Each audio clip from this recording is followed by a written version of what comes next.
बोलो गणेश महाराज की जय। भगवान बृहस्पति देव की कथा को जो भी मनुष्य ध्यान से सुनता है अथवा पढ़ता है उसकी सभी मनोकामनाएं भगवान बृहस्पति देव जरूर पूरी करते हैं। एक समय की बात है कि भारतवर्ष में एक नृपति राज्य करता था। वह बड़ा ही प्रतापी और दानी था। वह नित्य प्रतिदिन मंदिर में दर्शन करने जाता था। वह ब्राह्मण और गुरु की सेवा किया करता था। उसके दरवाजे से कोई भी निराश होकर नहीं लौटता था तथा वह प्रत्येक गुरुवार को व्रत रखता एवं पूजन करता था। हर एक दिन गरीबों की सहायता करता था, परंतु यह सब बातें उसकी रानी को अच्छी नहीं लगती। वह ना व्रत करती, ना किसी को एक दमड़ी तक दान में देती थी तथा राजा से भी ऐसा करने को मना किया करती थी। एक समय की बात है कि राजा तो शिकार खेलने वन को गए हुए थे। घर पर रानी और दासी थी। उस समय गुरु बृहस्पति देव एक साधु का रूप धारण कर राजा के दरवाजे पर भिक्षा मांगने गए तथा भिक्षा मांगी तो रानी कहने लगी, हे साधु महाराज, मैं इस दान और पुण्य से तंग आ गई हूँ। मेरे से तो घर का ही कार्य समाप्त नहीं होता। इस कार्य के लिए तो मेरे पति देव ही बहुत हैं। अब आप एक प्रकार की कृपा करें कि वह सब धन नष्ट हो जावे तथा मैं आराम से रह सकूं। साधु बोले, हे देवी, तुम तो बड़ी विचित्र हो। संतान और धन से कोई दुखी नहीं होता है, इसको सभी चाहते हैं। पापी भी पुत्र की और धन की इच्छा करता है। अगर आपके पास धन अधिक है तो भूखे मनुष्यों को भोजन कराओ, प्याऊ लगवाओ, ब्राह्मणों को दान दो, धर्मशाला बनवाओ, कुआ, तालाब, बावड़ी, बाग बगीचों आदि के निर्माण कराओ, निर्धन मनुष्यों की कुंवारी कन्याओं का विवाह कराओ और अनेकों यज्ञादि धर्म करो। इस प्रकार के कर्मों से आपके कुल और आपका नाम परलोक में सार्थक हो एवं स्वर्ग की प्राप्ति होगी। मगर वह रानी इन बातों से खुश न हुई। वह बोली, हे साधु महाराज, मुझे ऐसे धन की भी आवश्यकता नहीं जिसको और मनुष्यों को दान दूं तथा जिसको रखने उठाने में मेरा सारा समय ही बर्बाद हो जावे। साधु बोले, हे देवी, तुम्हारी ऐसी इच्छा है तो ऐसा ही होगा। मैं तुम्हें बताता हूँ, वैसा ही करना। बृहस्पतिवार के दिन घर को गोबर से लीपना, अपने केशों को धोना, केशों को धोते समय स्नान करना, राजा से कहना वह हजामत करवाए, भोजन में मांस मदिरा खाना, कपड़ा धोबी के यहाँ धुलने डालना। इस प्रकार 7 बृहस्पतिवार करने से तुम्हारा सब धन नष्ट हो जाएगा। ऐसा कहकर वह साधु महाराज वहां से अंतर ध्यान हो गए। रानी ने साधु के कहने के अनुसार वैसा ही किया। 3 बृहस्पतिवार ही बीते थे कि उसका समस्त धन नष्ट हो गया और भोजन के लिए दोनों समय तरसने लगे, संसारिक भोगों से दुखी रहने लगे। तब वह राजा रानी से कहने लगा कि रानी, तुम यहाँ पर रहो, मैं दूसरे देश को जाऊं, क्योंकि यहाँ पर मुझे सभी मनुष्य जानते हैं, इसीलिए कोई कार्य भी नहीं कर सकता। देश चोरी परदेश भीख बराबर है। ऐसा कहकर राजा परदेश चला गया। वहां जंगल को जाता और लकड़ी काट कर लाता और शहर में बेचता। इस तरह जीवन व्यतीत करने लगा। इधर राजा के घर रानी और दासी दुखी रहने लगी। किसी दिन भोजन मिलता और किसी दिन जल पीकर ही रह जाती। एक समय रानी और दासी को 7 दिन बिना भोजन के व्यतीत हो गया तो रानी ने अपनी दासी से कहा, हे दासी, यहाँ पास ही के नगर में मेरी बहन रहती है, वह बड़ी धनवान है। तू उसके पास जा और वहां से 5 सेर भेजर मांग ला, जिससे कुछ समय के लिए गुजर हो जावेगी। इस प्रकार रानी की आज्ञा मानकर दासी उसकी बहन के पास गई और रानी की बहन उस समय पूजन कर रही थी, क्योंकि उस दिन बृहस्पतिवार था। जब दासी ने रानी की बहन को देखा और उससे बोली, हे रानी, मुझे तुम्हारी बहन ने भेजा है, मेरे लिए 5 सेर भेजर दे दो। इस प्रकार दासी ने अनेक बार कहा, परंतु रानी ने कुछ उत्तर ना दिया, क्योंकि वह उस समय बृहस्पतिवार की व्रत कथा सुन रही थी। इस प्रकार जब बांदी को किसी बात का उत्तर नहीं मिला तो वह बहुत दुखी हुई एवं क्रोध भी आया और लौटकर अपने गांव आकर रानी के पास आकर बोली, हे रानी, तुम्हारी बहन तो बहुत ही बड़ी आदमीन है। वह छोटे मनुष्यों से बात भी नहीं करती। इसीलिए मैंने उससे कहा तो उसने कोई उत्तर नहीं दिया। मैं वापस चली आई। रानी बोली, हे दासी, इसमें उसका कोई दोष नहीं है। जब बुरे दिन आते हैं तब कोई सहारा नहीं देता। अच्छे बुरे का पता आपत्ति में ही लगता है। जो ईश्वर की इच्छा होगी वही होगा। वह सब हमारे भाग्य का दोष है। इधर उस रानी ने देखा कि मेरी बहन की दासी आई थी, परंतु मैं उससे नहीं बोली। इससे वह बहुत दुखी हुई होगी। यह सोच कथा को सुन और विष्णु भगवान का पूजन समाप्त कर वह रानी बहन के घर चल दी और जाकर अपनी बहन से कहने लगी कि हे बहन, मैं बृहस्पतिवार का व्रत कर रही थी। तुम्हारी दासी आई, परंतु जब तक कथा होती है तब तक ना उठते हैं ना बोलते हैं, इसीलिए मैं ना बोली। कहो दासी, क्यों गई थी? रानी बोली, बहन, हमारे अनाज नहीं है।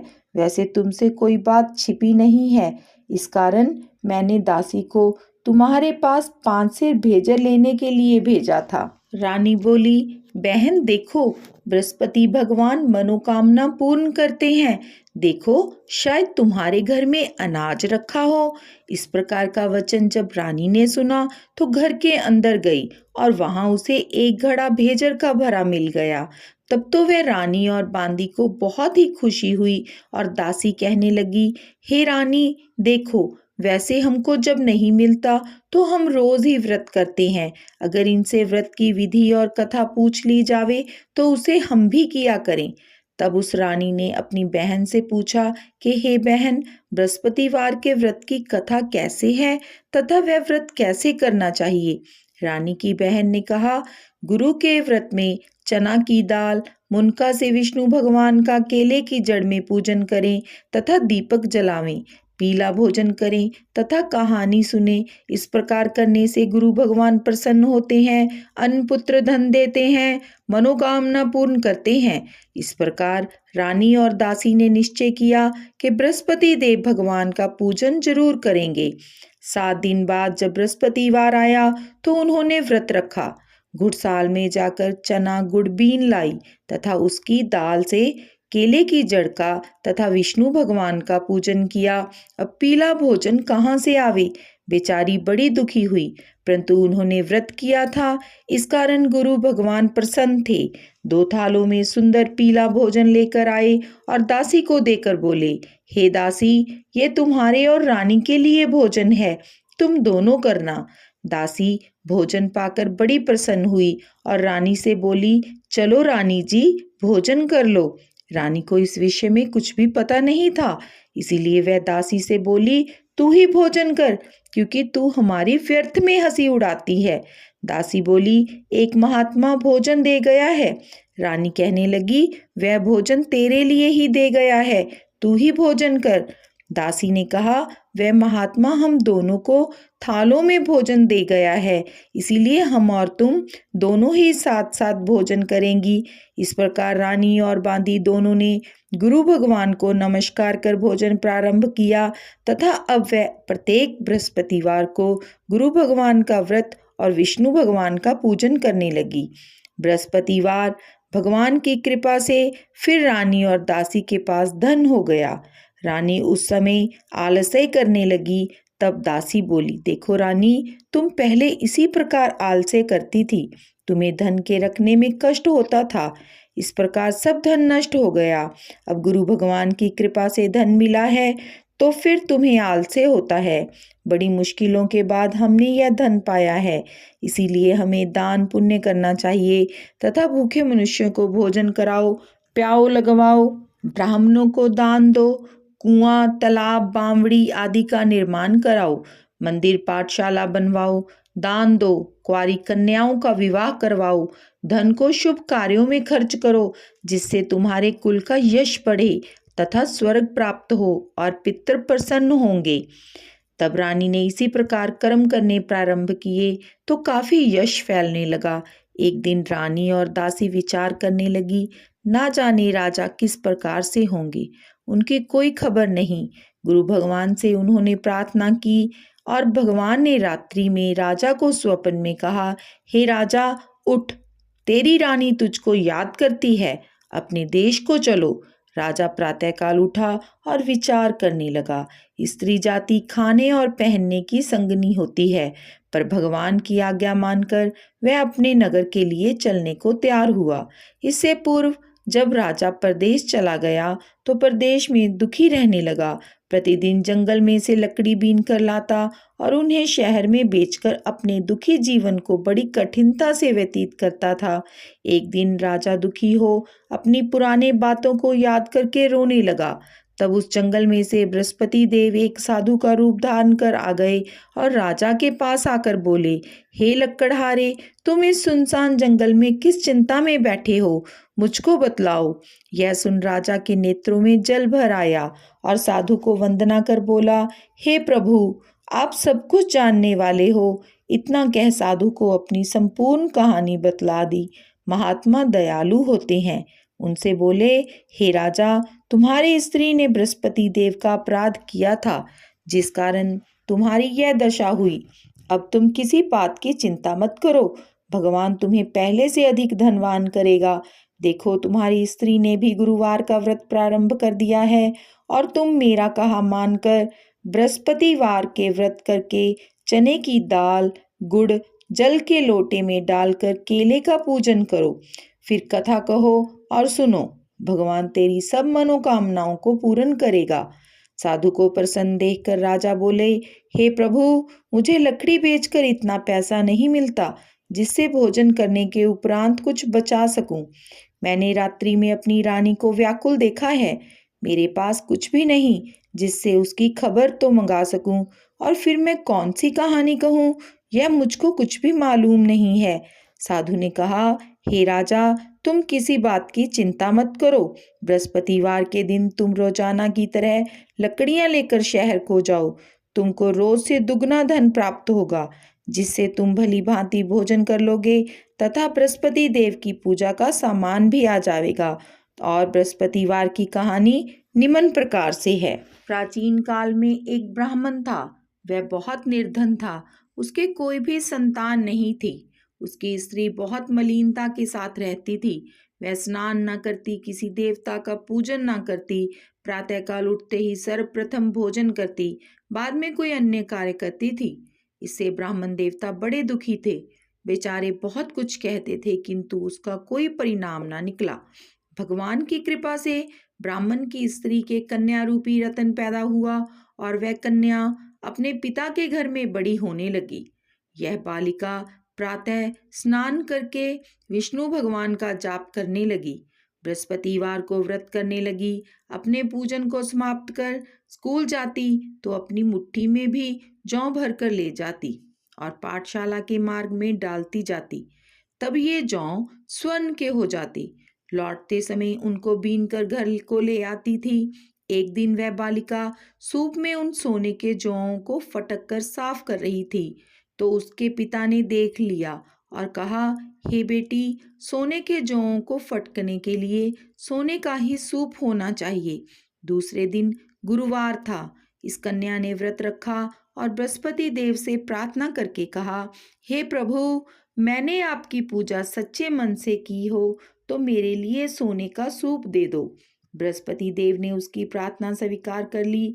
रोजाना की तरह वह कन्या जौ फैलाती हुई जाने लगी। जब लौटकर जौ बीन रही थी तो बृहस्पति देव की कृपा से सोने का सूप मिला। उसे वह घर ले आई और उससे जौ साफ करने लगी, परंतु उसकी माँ का वही ढंग रहा। एक दिन की बात है कि वह कन्या सोने के सूप में से जौ साफ कर रही थी। उस समय उस शहर का राजपुत्र वहां होकर निकला। इस कन्या के रूप और कार्य को देखकर मोहित हो गया तथा अपने घर आकर भोजन तथा जल त्याग कर उदास लेट गया। राजा को जब इस बात का पता लगा तो अपने प्रधानमंत्रियों के साथ उसके पास गए और बोले, हे बेटा, तुम्हें किस बात का कष्ट है? किसी ने अपमान किया है अथवा कोई और कारण है? सो कहो, मैं वही कार्य करूंगा जिससे तुम्हें प्रसन्नता हो। अपने पिता की राजकुमार ने बातें सुनी तो वह बोला, मुझे आपकी कृपा से किसी बात का दुख नहीं है। किसी ने मेरा अपमान नहीं किया है, परंतु मैं उस लड़की के साथ विवाह करना चाहता हूँ जो सोने के सूप में जौ साफ कर रही थी। यह सुन राजा आश्चर्य में पड़ा और बोला, हे बेटा, इस तरह की कन्या का पता तुम ही लगाओ। मैं उसके साथ तुम्हारा विवाह अवश्य ही करवा दूंगा। राजकुमार ने उस लड़की के घर का पता बतलाया। तब मंत्री उस लड़की के घर गए और ब्राह्मण देवता को सभी हाल बतलाया। ब्राह्मण देवता राजकुमार के साथ अपनी कन्या का विवाह करने के लिए तैयार हो गए तथा विधि विधान के साथ ब्राह्मण की कन्या का विवाह राजकुमार के साथ हो गया। कन्या के घर से जाते ही पहले की भांति उस ब्राह्मण देवता के घर में गरीबी का निवास हो गया। अब भोजन के लिए अन्न भी बड़ी मुश्किल से मिलता था। एक दिन दुखी होकर ब्राह्मण देवता अपनी पुत्री के पास गए। बेटी ने पिता की दुखी अवस्था को देखा और माँ का हाल पूछा। तब ब्राह्मण ने सभी हाल कहा। कन्या ने बहुत सा धन देकर अपने पिता को विदा कर दिया। इस तरह ब्राह्मण का कुछ समय सुखपूर्वक व्यतीत हुआ। कुछ समय बाद फिर वही हाल हो गया। ब्राह्मण फिर अपनी कन्या के यहाँ गया और सभी हाल कहा तो लड़की बोली, पिताजी, आप माताजी को यहाँ लिवा लाओ। मैं उसे विधि बता दूंगी जिससे गरीबी दूर हो जाए। वह ब्राह्मण देवता अपनी स्त्री को साथ लेकर पहुंचे तो पुत्री अपनी माँ को समझाने लगी, हे माँ, तुम प्रातःकाल उठकर प्रथम स्नान आदि करके विष्णु भगवान का पूजन करो तो सब दरिद्रता दूर हो जाएगी। परंतु उसकी माँ ने एक भी बात नहीं मानी और प्रातःकाल उठकर अपने बच्चों की जूठन को खा लिया। एक दिन उसकी पुत्री को बहुत गुस्सा आया और एक रात कोठरी से सब सामान निकाल दिया और अपनी माँ को उसमें बंद कर दिया। प्रातःकाल उसमें से निकाला तथा स्नान आदि करा के पाठ करवाया तो उसकी माँ की बुद्धि ठीक हो गई और फिर प्रत्येक बृहस्पतिवार को व्रत रखने लगी। इस व्रत के प्रभाव से उसकी माँ भी बहुत ही धनवान तथा पुत्रवती हो गई और बृहस्पति जी के प्रभाव से स्वर्ग को प्राप्त हुई तथा वह ब्राह्मण भी सुखपूर्वक इस लोक के सुख भोग कर स्वर्ग को प्राप्त हुआ। इति श्री पुराणे रेवाखंडे श्रीवत पुराणे कथायाम बोलो बृहस्पति देव भगवान की जय। इस तरह कहानी कहकर साधु देवता वहां से लोप हो गई। धीरे धीरे समय व्यतीत होने पर फिर वही बृहस्पतिवार का दिन आया। राजा जंगल से लकड़ी काटकर किसी शहर में बेचने गया और उसे और दिनों से अधिक पैसा मिला। राजा ने चना गुड़ आदि लाकर गुरुवार का व्रत किया। उस दिन से उसके सभी कलेश दूर हुए। परंतु जब अगला गुरुवार का दिन आया तो बृहस्पतिवार का व्रत करना भूल गया।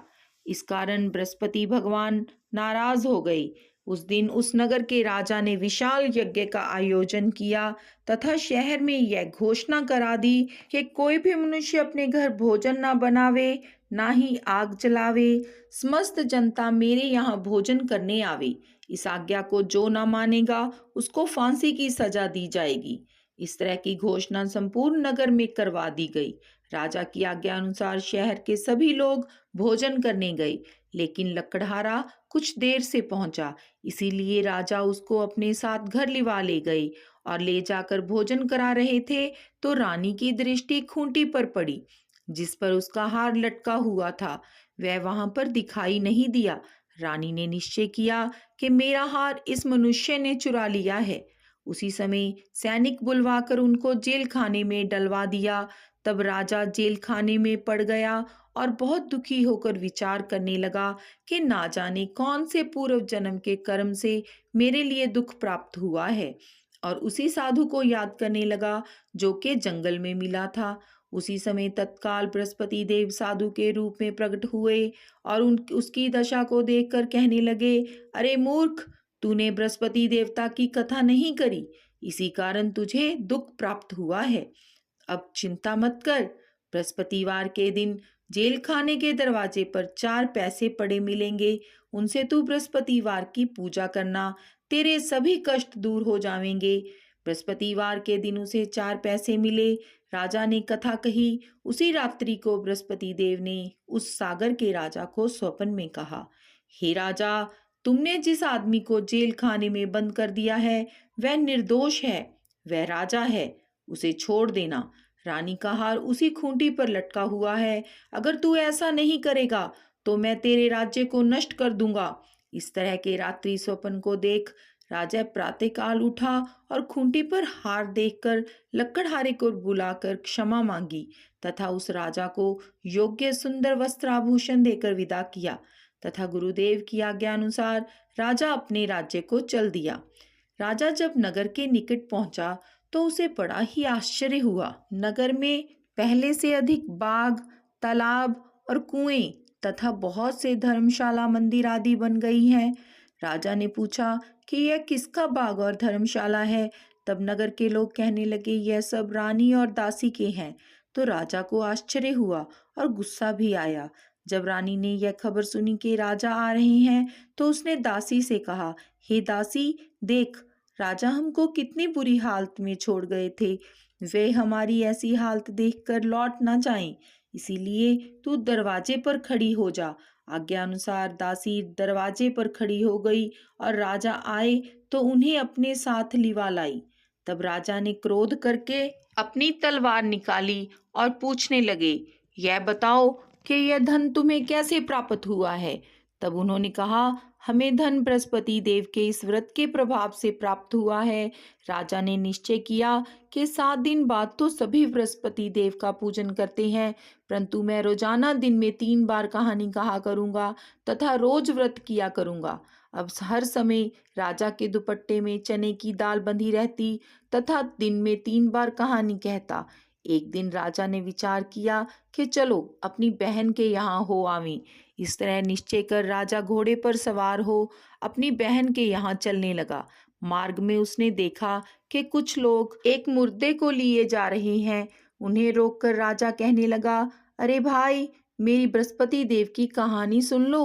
वे बोले, लो, हमारा तो आदमी मर गया है, इसे अपनी कहानी की पड़ी है। परंतु कुछ आदमी बोले, अच्छा कहो, हम तुम्हारी कथा भी सुनेंगे। राजा ने दाल निकाली और जब कथा आधी हुई कि मुर्दा हिलने लग गया और जब कथा समाप्त हो गई तो राम राम करके वह मनुष्य खड़ा हो गया। राजा आगे बढ़ा। आगे मार्ग में उसे एक किसान खेत में हल चलाता मिला। राजा ने उसे देखा और उससे बोला, अरे भैया, तुम मेरी बृहस्पतिवार की कथा सुन लो। किसान बोला, जब तक मैं तेरी कथा सुनूंगा तब तक 4 हेरायाल जोत लूंगा। जा, अपनी कथा किसी और को सुनाना। इस तरह राजा आगे चलने लगा। राजा के हटते ही बैल पछाड़ खाकर गिर गया तथा किसान के पेट में बहुत जोर से दर्द होने लगा। उस समय उसकी माँ रोटी लेकर आई। उसने जब यह देखा तो अपने पुत्र से सब हाल पूछा और बेटे ने सभी हाल कह दिया। तो बुढ़िया दौड़ी दौड़ी उस घोड़सवार के पास गई और उससे बोली, मैं तेरी कथा सुनूंगी, तू अपनी कथा मेरे खेत पर ही चलकर कहना। राजा ने बुढ़िया के खेत पर जाकर कथा कही, जिसके सुनते ही बैल खड़े हो गए तथा किसान के पेट का दर्द बंद हो गया। राजा अपनी बहन के घर पहुंचा तो बहन ने भाई की खूब मेहमानी की। दूसरे दिन सवेरे राजा जागा तो देखा कि सब लोग भोजन कर रहे हैं। राजा ने अपनी बहन से कहा, ऐसा कोई मनुष्य है जिसने भोजन नहीं किया हो? मेरी बृहस्पतिवार की कथा सुन ले। बहन बोली, हे भैया, यह देश ऐसा ही है। पहले यहाँ लोग भोजन करते हैं, बाद में अन्य काम करते हैं। अगर कोई पड़ोस में हो तो देख आऊं। वह ऐसा कहकर देखने चली गई, परंतु उसे कोई भी ऐसा व्यक्ति नहीं मिला जिसने भोजन ना किया हो। अतः वह एक कुम्हार के घर गई जिसका लड़का बीमार था। उसे मालूम हुआ कि उनके यहाँ 3 दिन से भोजन नहीं बना। रानी ने अपने भाई की कथा सुनने के लिए कुम्हार से कहा। वह तैयार हो गया। राजा ने जाकर बृहस्पतिवार की कथा कही, जिसको सुनकर उसका लड़का ठीक हो गया। अब तो राजा की प्रशंसा होने लगी। एक दिन राजा ने अपनी बहन से कहा, हे बहन, हम अपने घर जाएंगे, तुम भी तैयार हो जाओ। राजा की बहन ने अपनी सास से कही। सास बोली, हाँ, चली जा, परंतु अपने लड़कों को मत ले जाना, क्योंकि तेरे भाई के औलाद नहीं है। बहन ने अपनी भैया से कहा, हाँ भैया, मैं तो चलूंगी, लेकिन कोई बालक नहीं जाएगा। राजा बोला, जब कोई बालक नहीं चलेगा तब तुम भी क्या करोगी? बड़े दुखी मन से राजा अपने नगर को लौट आया। राजा ने अपनी रानी से कहा, हम निर्वंशी राजा हैं, हमारा मुंह देखने का धर्म नहीं है और कुछ भोजन आदि नहीं किया। रानी बोली, हे प्रभु, बृहस्पति देव ने हमें सब कुछ दिया है, वे हमें औलाद अवश्य देंगे। उसी रात को बृहस्पति देव ने राजा को स्वप्न में कहा, हे राजा, उठ, सभी सोच को त्याग दे, तेरी रानी गर्भ से है। राजा को यह बात सुनकर बड़ी खुशी हुई। 9वें महीने में उसके गर्भ में से एक सुंदर पुत्र पैदा हुआ। तब राजा बोला, हे रानी, स्त्री बिना भोजन के रह सकती है, बिना कहे नहीं रह सकती। जब मेरी बहन आवे तो तुम उससे कुछ कहना मत। रानी ने सुनकर हाँ कर दिया। जब राजा की बहन ने यह शुभ समाचार सुना तो वह खुश हुई तथा बधाई लेकर अपने भाई के यहाँ आई। तभी रानी ने कहा, घोड़ा चढ़कर तो नहीं आई, गधा चढ़ी आई। राजा की बहन बोली, भाभी, मैं इस प्रकार ना कहती तो तुम्हें औलाद कैसे मिलती। बृहस्पति देव ऐसे ही हैं, जैसी जिसके मन में कामनाएं हैं सभी को पूर्ण करते हैं। जो सद्भावना पूर्वक बृहस्पतिवार का व्रत करता है एवं कथा पढ़ता है अथवा सुनता है और दूसरों को सुनाता है, बृहस्पति देव उसकी सभी मनोकामना पूर्ण करते हैं। भगवान बृहस्पति देव उनकी सदैव रक्षा करते हैं। संसार में सद्भावना से भगवान का पूजन व्रत सच्चे हृदय से करते हैं, उनकी सभी मनोकामना पूर्ण करते हैं। जैसे सच्ची भावना से राजा और रानी ने उनकी कथा का गुणगान किया तो उनकी सभी इच्छाएं बृहस्पति देव जी ने पूर्ण की थी। इसीलिए सबको कथा सुनने के बाद प्रसाद लेकर जाना चाहिए। हृदय से उनका मनन करते हुए जयकारा बोलना चाहिए। बोलो बृहस्पति देव भगवान की जय। बोलो विष्णु भगवान की जय। ओम जय बृहस्पति देवा, स्वामी जय बृहस्पति देवा। छिन छिन भोग लगाऊं, छिन छिन भोग लगाऊं, कदली फल मेवा। ओम जय बृहस्पति देवा। तुम पूरन परमात्मा, तुम अंतर्यामी, स्वामी तुम अंतर्यामी। जगत पिता जगदीश्वर, जगत पिता जगदीश्वर, तुम सबके स्वामी। ओम जय बृहस्पति देवा। चरणामृत निज निर्मल, सब पातक हरता, स्वामी सब पातक हरता। सकल मनोरथ दायक, कृपा करो भरता। ओम जय बृहस्पति देवा। तन मन धन अर्पण कर, जो जन शरण पड़े, स्वामी जो जन शरण पड़े। प्रभु प्रगट तब हो कर, प्रभु प्रगट तब हो कर, आकर द्वार खड़े। ओम जय बृहस्पति देवा। दीन दयाल दयानिधि, भक्तन हितकारी, स्वामी भक्तन हितकारी। पाप दोष सब हरता, पाप दोष सब हरता, भवबंधन हारी। जय बृहस्पति देवा। सकल मनोरथ दायक, सब संशय हारो, स्वामी सब संशय हारो। विषय विकार मिटाओ, विषय विकार मिटाओ, संतन सुखकारी। ओम जय बृहस्पति देवा। जो कोई आरती तेरी प्रेम सहित गावे, स्वामी प्रेम सहित गावे।